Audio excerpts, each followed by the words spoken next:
Hello YouTube, welcome back to the channel. So I'm back from the Toronto Fall Expo 2024 edition, and I didn't end up making any vlogs, although I did do live stream with Eric during the week, so we were able to get that done.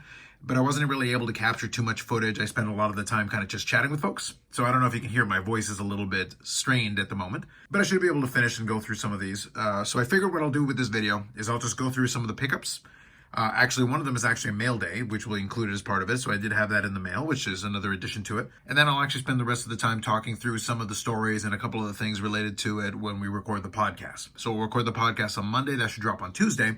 And then by that point, Eric should probably be back home, and then maybe we'll figure out how to record something related to that. If he's not available, then that's fine. We can always follow that up on the Friday live stream. But regardless, I think I'll spend some of the time on the podcast episode talking about the expo, talking about some of the different situations, folks I spoke to, and all that kind of thing. And just on that note, one thing I will say, I want to thank anybody who did come by and say hello. I did spend a fair bit of time at my buddy Steve's table, so Quincy Cards, and then also at the AMG booth. I spent some time there hanging out with those folks. And then otherwise, I did go around the different parts of the show. I did end up getting through all the different sections. I'll share some more thoughts on the podcast about how the layout was and how I think that played out.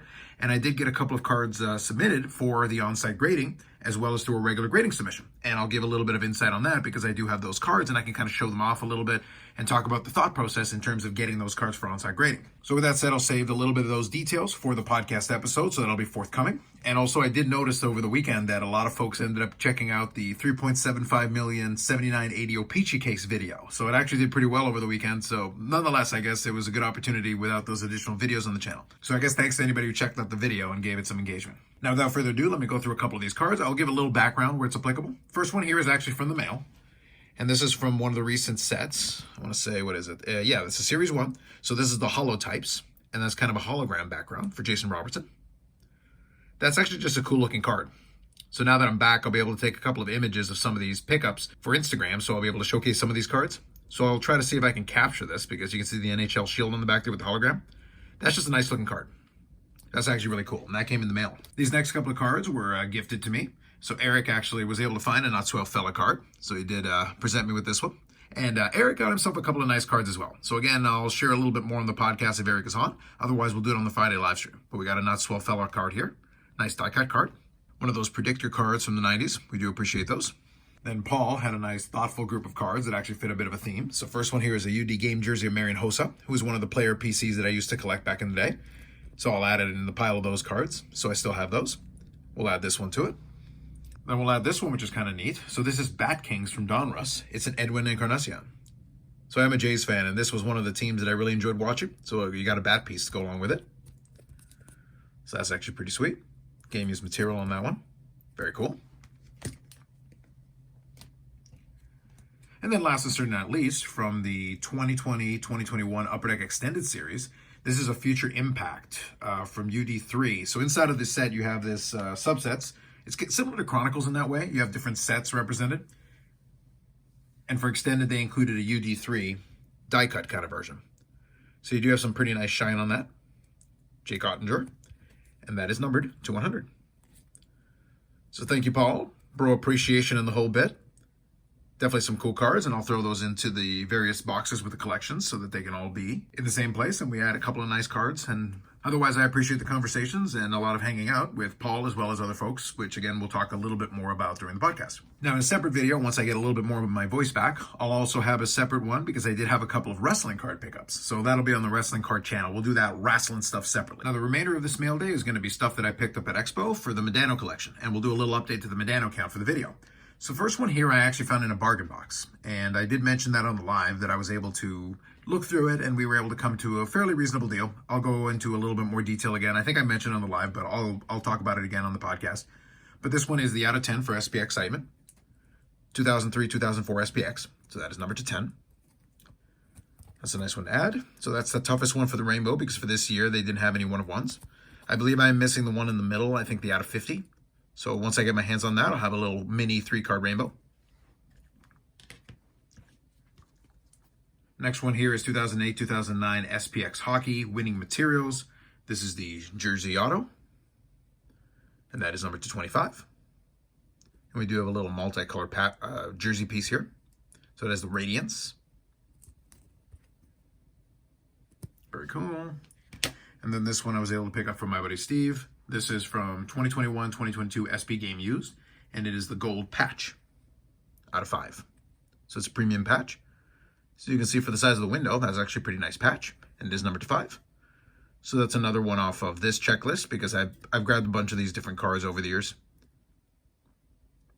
So a nice addition from that end for sure. So those were the pickups from the first day, and these are then the pickup from the second to last day, where I was able to find a dealer who actually had these 3 cars, and we were able to do a little bit of a bundle deal.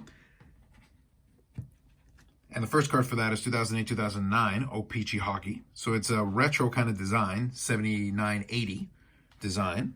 So we got a little bit of Hall of Fall shine for that. This is playing Days Medano still, but that is numbered to 100. That's kind of a neat looking card. Then this one is from 2006-2007, the Cup, and this is the gold version, numbered to 25. Always good when we can add one of these. And then the last one here is a prize from the table. Turns out I was like 95% sure that I needed it, but nonetheless it was worthwhile in terms of getting it as part of the package deal. From 2003-2004, Topps Pristine, it is the gold refractor die cut.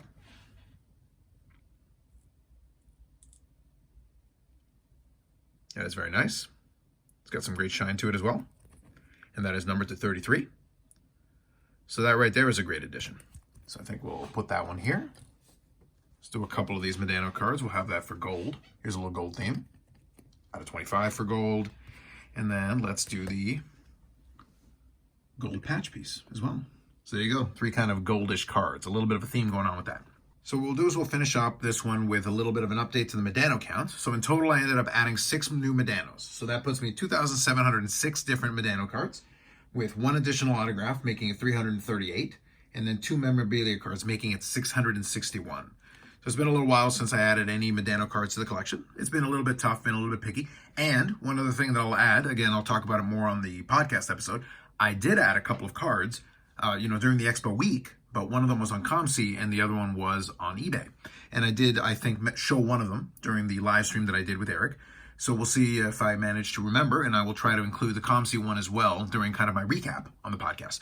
So I'll spend most of the time with the podcast one kind of doing the more thorough recap, talk a little bit about some things that happened with AMG and some things that we're going to be working on. The first week back, we were going to take it a little bit easy, but we'll definitely have some Expo stories, and that'll be definitely part of the conversation because Steve was able to set up a pretty good deal amongst a series of deals, and maybe he can give us a little bit of a breakdown, and I think that'll be fun for that channel.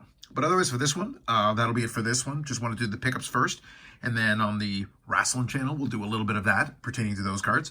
I did also get some boxes of 2024 AEW Flagship. I've got 2 left over that I'm going to open, and that'll be a video on the channel as well. So at least we'll have some content for that channel as well as this one, related to the Expo, but nonetheless. Overall, I'll say, fairly successful Expo. I'm very happy with it. Again, good times, chatting with a lot of folks. It was very much about the vibes, but I'll again go into a little bit more detail of my observations and kind of my discussions that I had with folks and their perceptions based on kind of the feedback that I got from different folks as I chatted with some of the dealers, some of the attendees, all over the place. So some good conversations were had during this week, and we'll definitely come back to it. But nonetheless, my voice is still going to need a little bit of work to get back to full strength. So I'm going to stop here. More videos coming up on the channel. Live streams on Friday at 8 p.m. Eastern Standard Time. Back to the usual, so we should be back to full steam by that point. And then we will do some stuff on the AMG channel as usually the case, and links will be in the description for all that stuff. So that's it for me for now. Like if you liked the video, subscribe to the channel. Thanks very much, and we'll catch you in the next one.